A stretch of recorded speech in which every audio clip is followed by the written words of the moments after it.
interwebs, it's Jackie K, and welcome for another edition of the Pokemon Go Fireside Chat, editorial edition.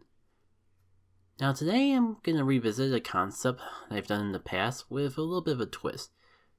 Longtime listeners may remember the days when I did retrospectives of every month's community day in of itself. Thinking more about it, I would say that it was a well-thought thing, but part of it's also that I was going to stream tonight, but it's already gotten so late that I don't think I got time to get set up and actually stream for a whole hour before getting ready to go to bed again. Because yours truly wakes up at 6 in the morning. That aside though, instead I think I'm going to try going through what we had in January. Not just Community Day, but the research breakthrough, various events that stood out, the raid bosses we had. Kind of just give it a monthly review of how Pokemon Go's events have been, highlighting some things I think that are noticeable or worth noting in the process. If you people like this, be sure to let me know. The main thing keeping me from going through with this idea every month is the concept that if I'm only podcasting it once every week, and most weeks only have 4 weeks in it, Game Chill takes 1 week away. This sort of concept would take away another, and there'd only be 2 days or 2 weeks of a month. Unless I have one of those rare months that are 5 weeks long. That would be a quote-unquote proper editorial. I could ramble back and forth of why or why not I shouldn't do it, but let's just give it a shot. First thing about the month of January I want to highlight was the raid bosses that we had going on. First we got Ho-Ho for a little less than a week. I already forgot what event that was tied to. But I know after that was the beginning of the whole season of celebration. And we started with Unova working our way down the Kanto ever so slowly. So the Genesect with the Burn Drive appeared after that. Then Heatran for the Sinnoh celebration. Kyogre and Groudon appeared during the Hoenn celebration. And it says a surprise Pokemon appearing in raids from January 26th. Spoilers, it was Entei, followed by Raikou in the month of February. And as I'm recording, Suicune's just about to start up. Couple of noticeable things from the Mega scene. There's a period of time early in the month where they boosted Mega Blastoise. And in the back end of the month, Mega Houndoom got an attack boost. I actually completely forgot about Houndoom, and it's still going on currently. It's kind of a little bit of a tangent, but I kind of wish that Niantic, did a little bit more to emphasize that certain Mega Pokemon had a boost, or there was something in-game that showed you which Mega Evolved Pokemon currently has CP boost. If it's a thing, I think, don't quote me on this because I gotta double check. I think if you Mega Evolve a Pokemon that has a boost at the current time, the game will reflect that with the visual symbols they usually use for a CP boost. But I kind of just wish there was something either in the Today tab or somewhere else that constantly showed you what Mega Pokemon currently has a boost or upcoming boost for Mega Pokemon. I say that hesitantly because the Today tab's already pretty cluttered as is, but that's probably a tangent for another editorial. In my humble opinion, the best thing that's come out from the raid scene this last month, though, was related to Mega Ampharos. Super Saiyan Cotton Falcon is finally in the game, and I couldn't be happier. And since that opinion is more based on sentimental value than actual value in Pokemon Go, I'll just go back to the normal raids and talk about them. For the general raids, though, or the general tier 5, Ho-Ho was nice. It's been around a couple times, so it's not the most exciting thing, but it is a shiny that I technically don't have yet, so it wasn't something that I would object to. Didn't get the shiny yet, but maybe someday. Let's just save Genesect for later. Heatran, I guess I was okay with. It's not exactly the most valuable Pokemon Go, but it's a nice shiny to hunt for. It's got some niches in PvP from what I recall. I don't remember how the community felt about it, but I was okay with it. Kyogre and Groudon were actually probably the most hype out of the standard general 5-star raids for this month. It's not like I really needed them. I already have a pretty solid party of Kyogres and Groudons. But it is a Pokemon that's extremely valuable for raiding. Kyogre's one of the best, if not the best, water type, and Groudon's the best ground type. And if primal forms ever become a thing, they're only going to become more valuable. And they have really nice shinies on top of that. So that was a nice Pokemon, especially since they were trying to theme these around the current generation celebration. Having Kyogre and Groudon during this particular seasonal celebration was a good choice in my opinion. And I guess like the Legendary Beast, that's a whole mess in of itself. Not exactly opposed to it, but the way that they rolled it out was both better than worse than it usually is. Because I appreciate the concept of spreading them out and not having them all come out at once. So, like, when you saw a tier 5 egg, you knew what Pokemon was coming out of it. But it felt like the time frames that we had for each Legendary Beast was just so weird that it was hard to actually plan around. Like, I don't know, the way they had it planned out, Entei ended up getting 2 raid hours because Wednesday hit twice while that Pokemon was still around in raids. Raikou only got 1, and Suicune's apparently not going to get any raid hours. And I don't even think you're like favoring one Pokemon over another. It's just the fact that the time frames are not even a week long, so they just loop into the week weirdly. I actually would have loved to have more time with Raikou. I guess it's not really as relevant now that Sekrom's thing. But I've always had a soft spot for Raikou, and it's still a solid legendary Pokemon. And as it stands currently, if we're including Shadow forms, it is the strongest. Its Shadow form is the strongest electric type in the game, so I can see some people really needing the XL candies for it, or the Candy XL. Let's be honest, I'm not actually the only one who cares about the order, but I'm going to try to keep it straight nevertheless. And I don't relate to it personally, but I've heard some people like really actually want more time with Suicune just because it was a Pokemon that no one really cared about early on. Because like it wouldn't even get a freaking fast water move, so before PvP was a thing and when they were introducing Suicune, there was no real reason to have one. But it seems like apparently between like all the adjustments and buffs and PvP Go Battle League actually existing, Suicune actually apparently has a niche. And I know there were some trainers actually looking more forward to having more time with Suicune. And the fact that Suicune doesn't get a raid hour at all is a little disappointing. Hello, Jack and K from a less distance past here, and I gotta clarify something yet again, cause I don't know when it happened, but I completely overlooked the fact that Suicune is indeed having a raid hour. They apparently like made an exception because they knew that the time frame that Suicune was going to be around was weird, so they're doing an additional raid hour on Monday, on top of the usual every Wednesday for a legendary Pokemon raid hour. So that was how they worked, like having Suicune not be completely jiffed out of it. Strange, but I appreciate that they did something.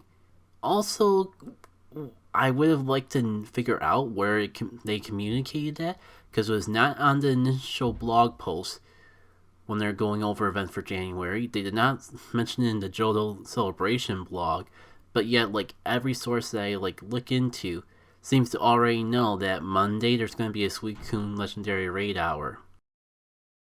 Maybe it was like a tweet I missed or something. And it becomes even more weird when you actually look ahead. Like, Suicune's just, as I'm recording this, Suicune's just starting up, and it's going to get cut off for Latios and Latias. I mean, I don't know if it's a hot take, but who cares about Latios and Latias? I say that more from the heart and not from the brain because I can see the reasons why people would want them. They're nice shinies. They're fairly powerful Pokemon. They're not the best at anything, but they're okay, and they do get Mega Forms eventually. That alone will probably bump them up in relevancy. But I just felt it's kind of weird because you got this whole chain of celebrations. Like, you got Genesect for Unova, you got Heatran for Sinnoh, you got the box art legendaries for Hoenn, and you got the legendary beasts for Johto. And before the Kanto event, you got Latios and Latias just randomly thrown in there. Maybe if I actually look at what events that are going on at that time, they'll kind of tie into the theme, but just from my prominent memory, it just feels like they're rushing the legendary beasts in and out of raids just to put these two in, when we don't really even need them. You could just, as far as I'm concerned, you could give them to us after the Kanto celebration to give us a little more time with legendary beasts. Maybe it's just the way I play lately, but I'm not really a huge fan of the legendary raids that going on that don't even last a week. I kind of miss the days where they last like 2 weeks. But with these repeat legendaries and not being new, a lot of them being ones that we've seen several times over, I can see how they get old, sticking around too long. But really, Latios and Latios just right in the middle of it. I get the feeling I'm the only one complaining about it, but I'm not really complaining about Latios and Latios being in raids, I'm just complaining about the timing. And while I'm getting my criticism out of the way, let's backpedal back to Genesect. This is a big hot thing in the community when it comes to finding reasons to complain about Pokemon Go and how greedy Niantic is. Because the whole gimmick with this Genesect was that it's holding a burn drive, which basically just gives it a fire type attack. It's a complete, quote unquote, completely new form just for one new attack. It's slightly visually different and mechanically only behaves differently in the fact that it has a fire move now. That's not even the part the community was caught up on. That was the fact that this Genesect could not be shiny, even though shiny Genesect has already been introduced into the game. Now, I'm mostly going to side with the criticism here, but I do want to bring up one point before I drive the point home. Technically, this is a new form of Genesect. If you squint and look at his backside, you'll see a slight amount of red. That drive just changes into red because the burn drive is inside of it, which technically makes it a new form, and as it stands currently, Niantic's policy is with new forms is to release the non-shiny out first and then reintroduce the shiny form later on down the line, double dipping in the legendary Pokemon to spread them out as much as possible. That said, I understand the sentiment that the community would have being disappointed that they can't shiny hunt for Genesect. Honestly, that's part of the reason why I wasn't really looking forward to Genesect. I wasn't disappointed to the point of complaining about it, but maybe I'd go for one just to get the burn drive, maybe a couple more if I had a free pass to burn.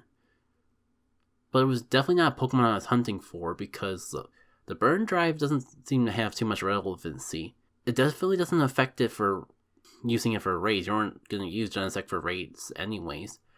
And I feel like if it had a more prominent role in PvP, we would hear more people talk about Genesect with burn drive in PvP. That's just my take on it though. Hey everyone, Jackie K from a less distant past here.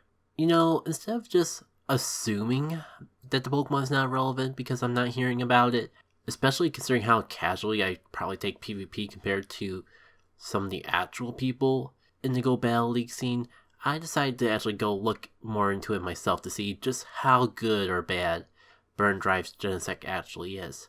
Mind you, this is just a quick look on the PvPoke site, so you're not going to expect full, high-quality analysis from me, but I figured this was a little bit better than just assuming one way or another. Starting off with Great League, I don't think it's physically possible to actually get one of a low enough CP to actually fit under 1500. If it is, it's next to impossible because there's no data on the Burn Drive Genesect on PvPoke. Jumping to Ultra League is ranked number 63 with the moveset of Furry Cutter, X-Scissor, and Techno Blast Burn Drive, which isn't top 50, so I guess I could understand why I haven't heard more people talk about it, but it's definitely better than I thought it would do.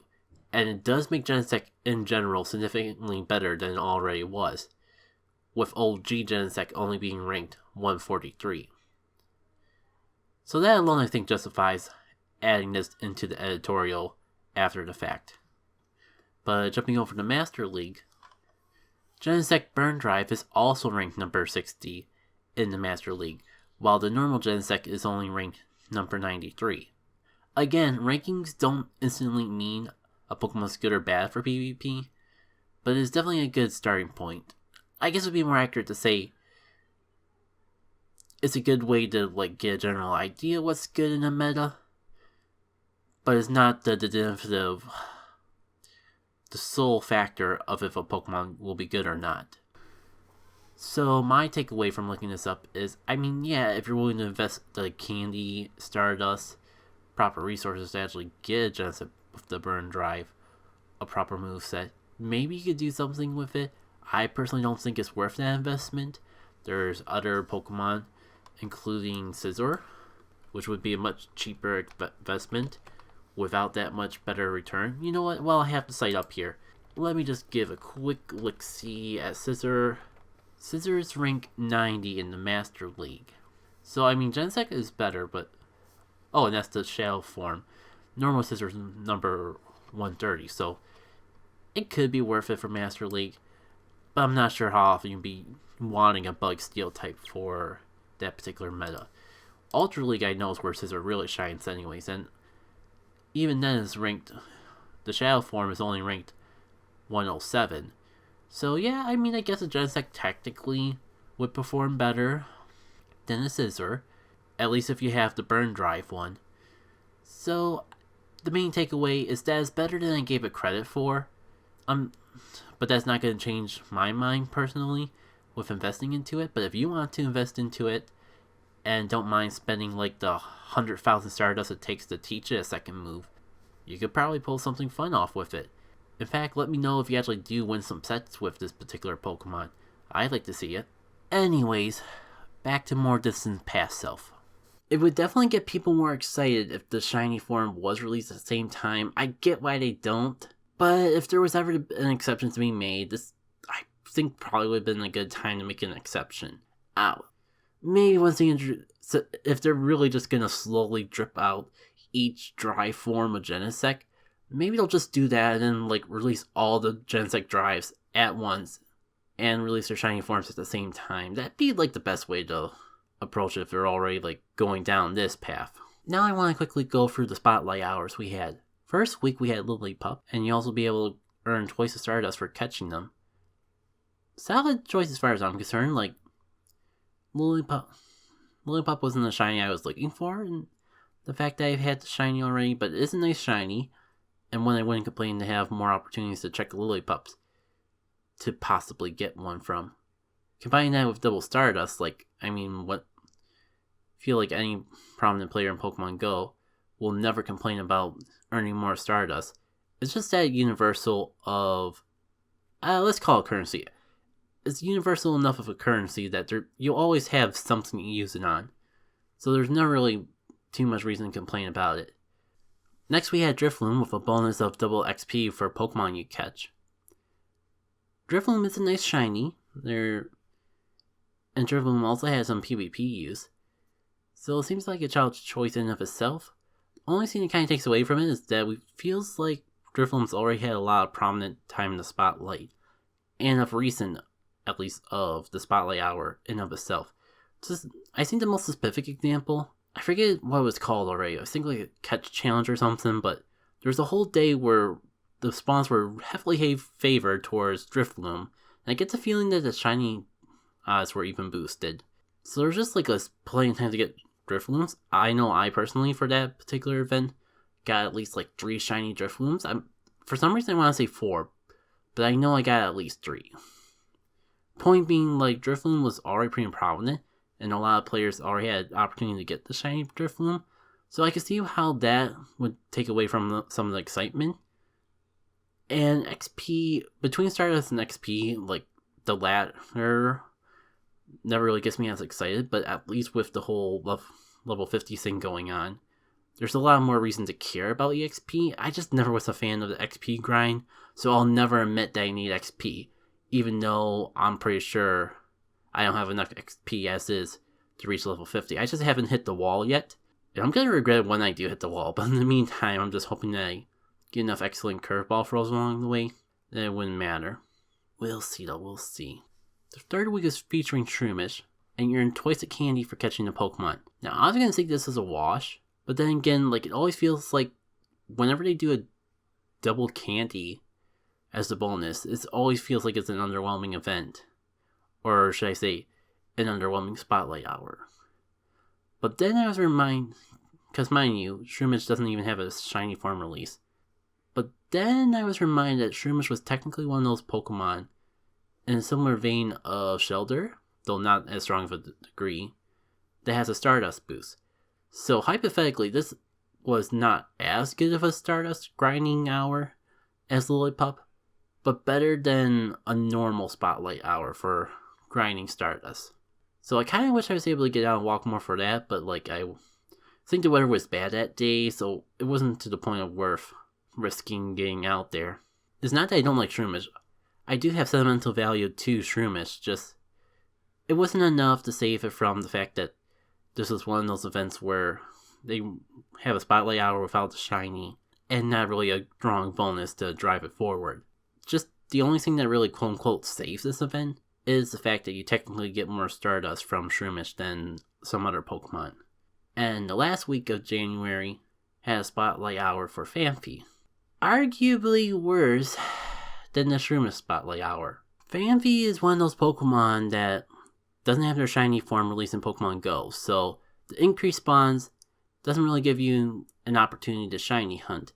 And Donphan doesn't exactly have a strong role in the raid scene, and I don't recall, maybe in some specific Sylph Cup niches, there'd be a role for Donphan, but in the overall scope of PvP, I don't think Donphan really has a prominent role yet either.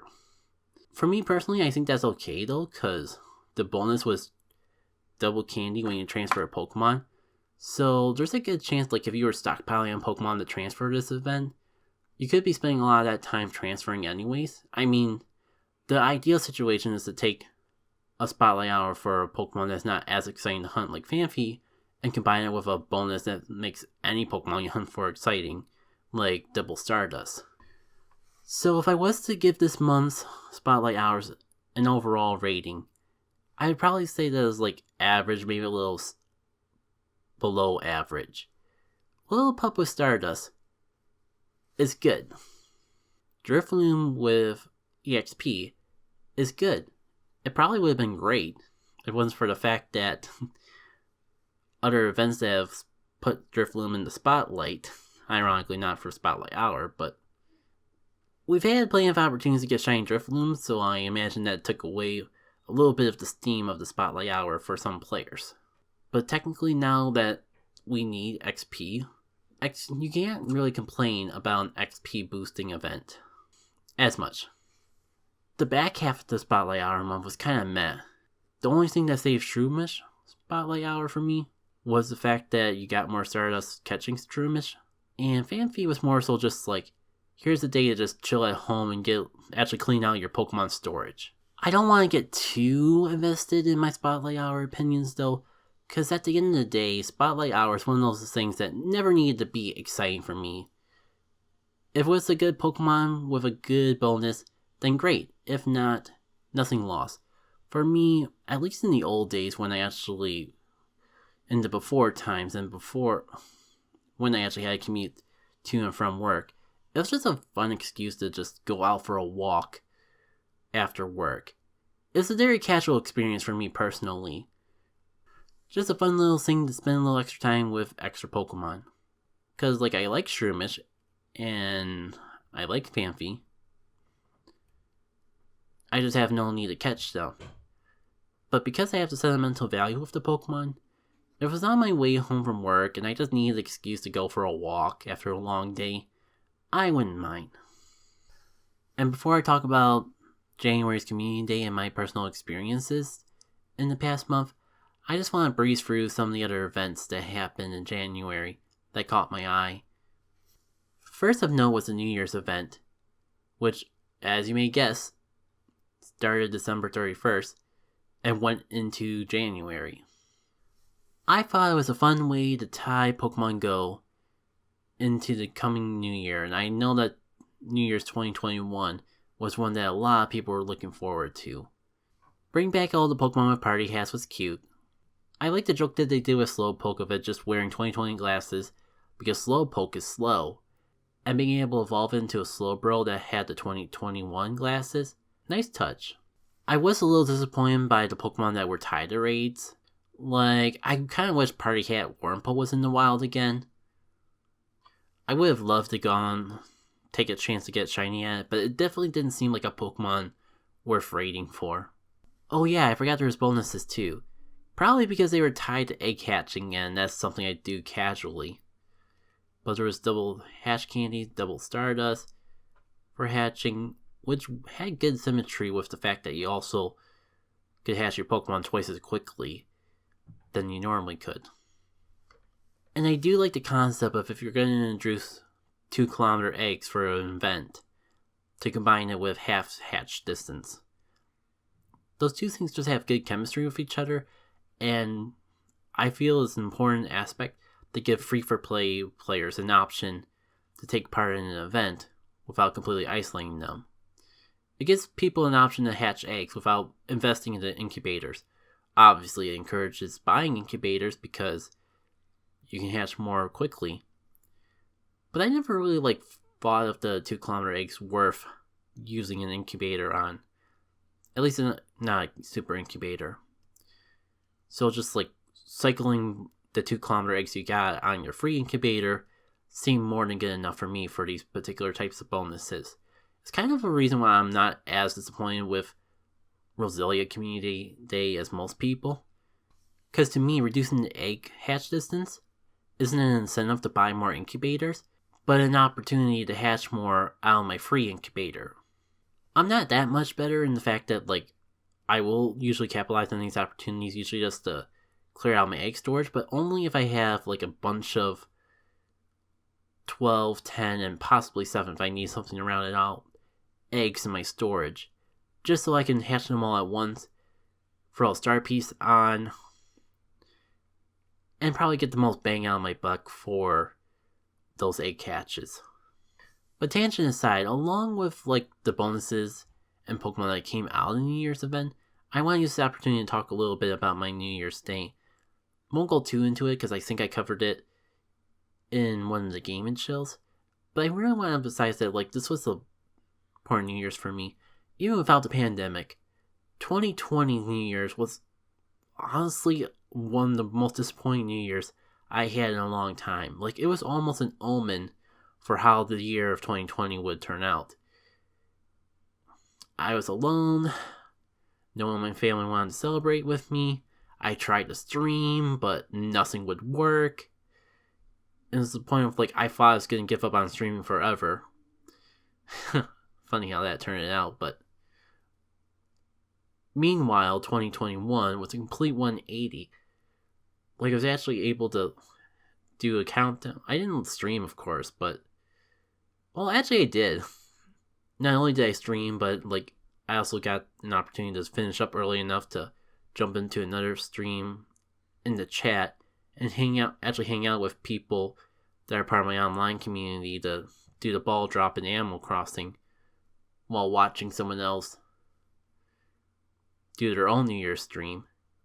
Kind of a taste of the New Year's ball drop that way. It's kind of funny. I don't think I mentioned that in the Game and Chill. The ball drop was actually underwhelming. How it worked was Twitch actually partnered up with Times Square to give them exclusive footage of the ball drop. But it was the cam was so close up on the ball. It was literally just a ball drop inside a building. And the cam was actually so close to the ball, you could barely even see it drop. It was way underwhelming, but thankfully the ball drop was probably the least important part of my New Year's. And that's the other thing, my family also celebrated with me sort of this year.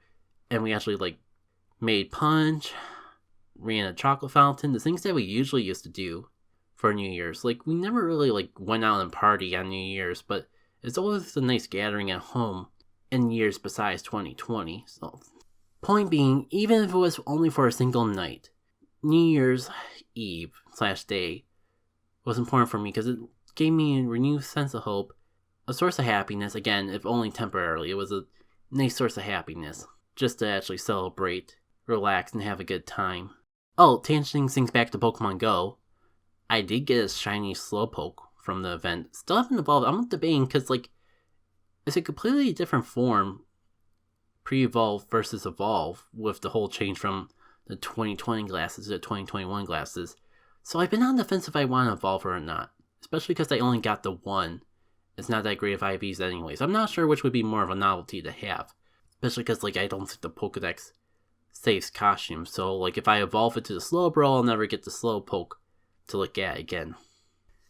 But shoot. We're almost at half an hour. Let me just go for the rest of these events. I think the big thing was, with the release of the Season of Celebration, we got a new feature in the game called Collection Challenges. It's basically a glorified checklist where you got a nice reward if you caught all the Pokemon that were on the checklist. It's simple, yet gives people a reason to engage with the game. I liked it. It can only go up from here, and the bottom that's at already isn't even that bad. There's been occasional criticism about it being too challenging or too easy, but it's very subjective, and even if it is too hard, a bit of fluctuation of exactly what it should consist of in that. But for me, I'm not too worried either way. I'd love to have a challenging alternative version. I'd love for the game in general to have more options for challenge that doesn't take away or doesn't give FOMO for people who can't complete it. I'm not sure if these collection challenges are the proper time or place for it. I think it might be best to keep it a casual exclusive experience and give the more dedicated players, the people who want more out of the game, their challenge in some other way. But overall, even in the worst that the collection challenge has been, I haven't really found too much struggle to it. Only thing I could really give for criticism for it, have it be accessible to everyone. Something that you don't have to spend a raid pass in order to do. The Shadow Pokemon was on the border of it, but at least it was free, and I appreciate them trying to get you to go out and engage in other parts and features of this game. It's just maybe not the best time for it, just with the pandemic and all limiting some people's accessibility to Rocket stuff and that. But there's been other people who've gone more into detail of that and how to improve that. I was worried I wasn't gonna like the way the Hoenn challenge was, because it seemed like Bagon was tied to raids. Pretty much went the whole Hoenn event without fighting any Bagons. But then they had the Marie Spotlight Hour, and like the 3 major Pokemon that were holding people up were pretty much available everywhere as long as you ran at least 1 instance during the Electric Hour and 1 instance during the Dragon Hour. And they did give you 3 instances for free, so that kind of like assured that completing that Hoenn challenge was possible, even if you weren't investing money into raids. Or, in the case of Pulse and Minum, you didn't have the opportunity to go out enough to spend enough field research to find the tasks that they were tied to, and etc. etc. I also want to give a quick shout out to the Gucci event, not because I really cared for it, but the way Niantic approached it is a little bit worth discussion.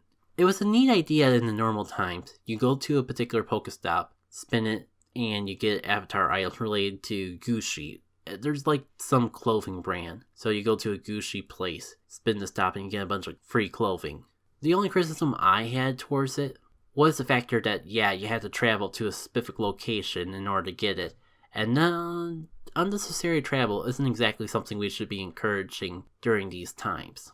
But at least it was clothing, avatar items, and avatar items that I didn't exactly care about to begin with. Like, you weren't missing out on much if you weren't able to go and spin the stop. The only reason I had that criticism was it didn't seem like an activity that Niantic should be encouraging in the first place. How I word it, it just seemed like on deaf ears for them to respond to feedback in the past of taking away pandemic-friendly bonuses or stay-at-home bonuses, and then just go throw out an event like this. However, I rejected, or should I say I retracted my criticism, because shortly after, they introduced an announcement that you basically type in the code in the place that in Pokemon Go you normally redeem your code, varying between Apple and Android devices, and you just got all the avatar items for free anyways, like no Pokestop visit needed in the process. It seemed kind of weird that they did that in the first place, but as far as I know, they could have had all this planned out months, maybe even years before the pandemic ever hit, and just so happened to all this preset stuff came up right now, and so they couldn't really address the changes needed until the quote-unquote event was released. And that's just speculation and giving Niantic the benefit of the doubt. Maybe I'm giving them more of a benefit of the doubt than they deserve, but I'm sticking to it. I'm sticking to the theory. I think the important thing to take away, though, is they listened to community feedback and addressed it accordingly. So I covered the raids, the spotlights, and majority of the events that happened last month. So I'm going to take a quick little break, and when I get back from giving myself more water, I'm going to talk about Machop Community Day and give my thoughts on it, maybe compare it to the rest of the community. Greeting interwebs from a less distance past that is so undistanced that it's probably only a day old, this voice that you're hearing. I made an executive decision to not do this all in one podcast after all. I was going to, but unfortunately I just didn't have enough time on days that I was actually feeling up to commentating to actually finish this up in time. And instead of trying to push it all out on one day, I figured I'll just play it safe and upload this half for this week, and then next week I'll finish up my Community Day thoughts and overall experiences from January. Maybe I'll just throw in a little bit of February right before Roselia Community Day, just to make it easier on me to talk about, remember where I left off for next month. Because I do want to do this as a monthly thing. The more I think about it, the more I think it'd be a fun idea. And hopefully next month I'll actually be able to squeeze this all into one podcast. Thank you all for listening and tuning in. If you like what you hear, feel free to subscribe to whatever platform you're listening to this on for more content in the future. I've been pretty good lately getting something up once a week on the audio platforms. 99% of the time it is an editorial, minus the once a month game and chill. And once I get this backlog of editorials set, I should be pretty content doing this frequently. If once a week isn't enough for you, be sure to check out my site, which you can see in the show notes. For other types of content I do, just check out my site that you can see in the show notes. Navigates to the type of content that catch your eye, and you should be able to find information on how to follow me for more of that particular content. Like I have Instagrams for Pokemon Go AR, I do YouTube videos, I stream, all of that should be on the site somewhere. So, until next week, take care.